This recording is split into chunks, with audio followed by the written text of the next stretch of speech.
This is the leg elevated pigeon or modified pigeon. So the first thing you'll do is get something comfortable that you can take your front leg and elevate it on. The height doesn't matter too much as long as it's not too high. So you certainly could do something this height, bunch of cushions, maybe even the seated portion of your couch, or you can go higher, right? This is really going to be based upon your comfort level and where you are in your practice in terms of what you need to be getting out of it. Okay, so we have our elevation. We'll put our leg on there. And then we're going to find our place. So right now, my hip is here, middle of my calf. I'm going to try to drive my hip that way so that it comes closer and closer towards being right behind my knee. Now, as you do this, you're going to feel more and more stretch or load in this hip here.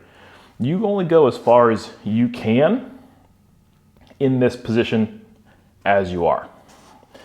Now, you'll probably notice that you have a decent amount of weight on your hands. And if it feels like there's no way that you can do what I'm going to suggest next, then certainly take your hip and move it away from the knee, okay? What we're going to ask you to do here is simply push down through your lower leg and your knee in order to unload your hands, like so.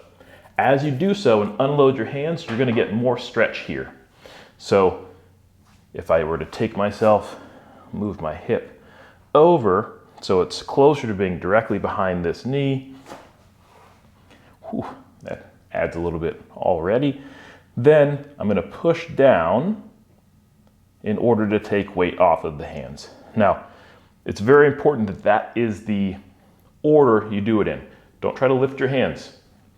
Focus on pushing through where you want the work to be in order to unweight the hands so that there's not really much work that has to be done when you take the hands off. Okay? Now, the big thing with any kind of pigeon or hinging motion is that we need it to happen here. Oftentimes, we'll do pigeons or hinges and they'll happen here. So really focus on driving through this part of the hip. Really feel that joint getting some load or stretch. And then we're going to do passive, hold approximately 2 minutes.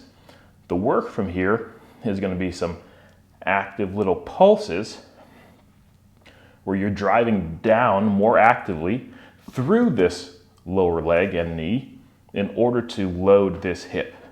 And note, I'm not going very far. I'm just engaging things a little bit. You'll do that for about 15 seconds.